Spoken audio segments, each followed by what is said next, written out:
گزشتہ دنوں 18 جون 2023 صبح کے قریباً 9:30 بجے 5 لوگوں پر مشتمل ایک گروپ ٹائٹن نامی سب مرین میں بیٹھ کر سمندر میں اترا۔ یہ لوگ دراصل ٹائٹینک کے ریک کو دیکھنے گئے تھے، لیکن بدقسمتی سے ایک حادثے کا شکار ہو کر اپنی جان گنوا بیٹھے۔ سب مرین میں شامل ہر فرد نے تقریباً 7.5 کروڑ پاکستانی روپے ادا کیے۔ ان 5 افراد میں پاکستان سے تعلق رکھنے والے شہزادہ داؤد اور ان کا بیٹا بھی شامل تھے۔ یہ موت انتہائی مہنگی تھی۔ یہ واقعہ سمندر کی گہرائیوں میں چھپے خطرات کی واضح یاد دہانی کا کام کرتا ہے۔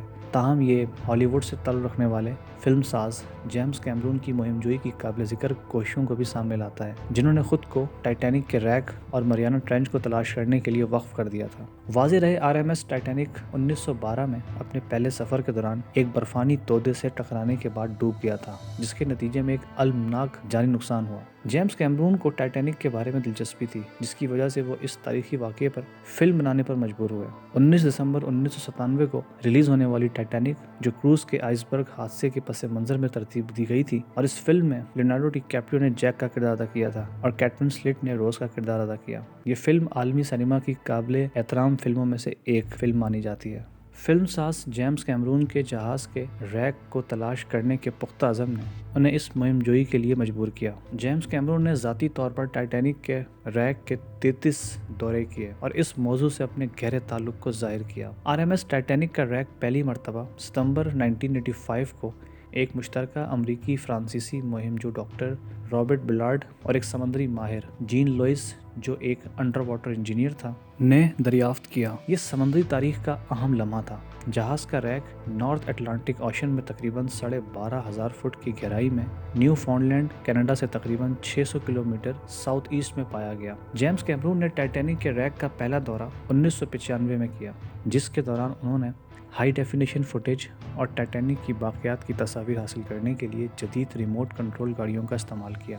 اس مہم کے دوران کیمرون نے ریموٹ سے چلنے والی گاڑیوں روز کا استعمال کیا، جس میں رشین سی وہیکل MIR-1 اور MIR-2 شامل تھیں۔ پانی کے اندر کے مناظر کو غیر معمولی وضاحت اور درستگی کے ساتھ فلمانے کے لیے رووز پر ہائی ڈیفینیشن کیمرے اٹیچ کیے گئے تھے۔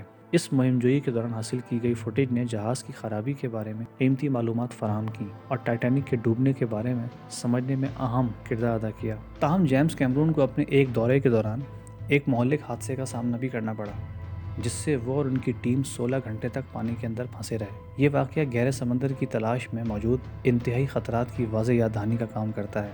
2012 میں جیمز کیمرون نے ڈیپ سی چیلنجر نامی کسٹمائز سب میرین کا استعمال کرتے ہوئے مریانا ٹرینچ، جو سمندر کا سب سے گہرا حصہ تصور کیا جاتا ہے، اس کے لیے ایک تاریخی سولو مہم کا آغاز کیا۔ ڈیپ سی چیلنجر کو خاص طور پر انتہائی گہرائی میں بے پناہ دباؤ کو برداشت کرنے کے لیے ڈیزائن کیا گیا تھا۔ یہ 24 فٹ لمبی تھی، جس میں کئی کیمرے اور جدید سسٹم اٹیچ تھا۔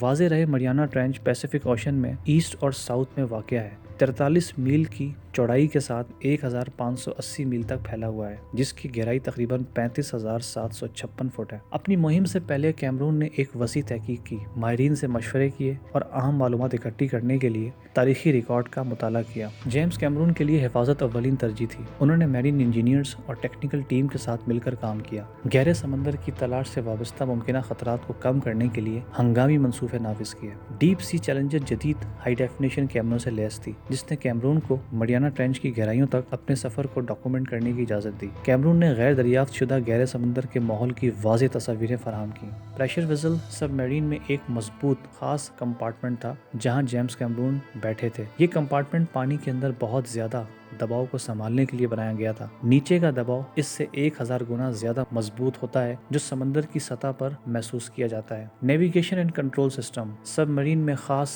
کمپیوٹر اور ٹولز تھے جن کو جیمز کیمرون ایزلی آپریٹ کر سکتے تھے۔ Lights and cameras sub Marine میں تیز روشنی اور خصوصی کیمرے تھے، ان سے گہرے سمندر کی واضح تصاویر اور ویڈیوز لینے میں مدد ملی۔ جیمز کیمرون نے ان کو یہ دکھانے کے لیے استعمال کیا کہ اس نے وہاں پر کیا دیکھا، کیا ریکارڈ کیا اور کن جانوروں کو کیپچر کیا۔ مینیپولیٹر آرم مینیپولیٹر آرم سب مرین میں ایک روبوٹ بازو تھا جسے جیمز کیمرون کنٹرول کر سکتے تھے۔ انہوں نے سمندر کی گہرائی میں چیزوں کو پکڑنے، نمونے لینے اور مختلف سائنسی کام کرنے کے لیے اس کو استعمال کیا۔ سائنٹیفک انسٹرومنٹس سب مرین میں چیزوں کی میجرمنٹ کرنے والے ٹولز تھے، جیسے پانی کتنا گرم یا ٹھنڈا ہے، کتنا دباؤ ہے اور پانی کتنا نمکین ہے۔ ان میجرمنٹس نے سائنٹسٹ کو گہرے سمندر کے بارے میں مزید جاننے میں مدد کی۔ کمیونیکیشن سسٹم سب مرین میں ایسے ڈیوائسز تھیں جو جیمز کیمرون کو سمندر کی سطح کے اوپر موجود لوگوں سے بات کرنے میں مدد کرتی تھیں۔ وہ کیا کر رہے ہیں ان کے بارے میں وہ اپنی ٹیم کو اپڈیٹ کر سکتے تھے اور ضرورت پڑنے پر ان سے مدد بھی لے سکتے تھے۔ لائف سپورٹ سسٹم سب مرین کے اندر کیمروں کو محفوظ اور آرام دہ رہنے میں مدد کرنے والی چیزیں تھیں۔ ان چیزوں نے اس بات کو یقینی بنایا کہ ان کے پاس آکسیجن، درجہ حرارت پر کنٹرول اور ہر وہ چیز ہے جس کی انہیں پانی کے اندر رہتے ہوئے ضرورت محسوس ہو سکتی ہے۔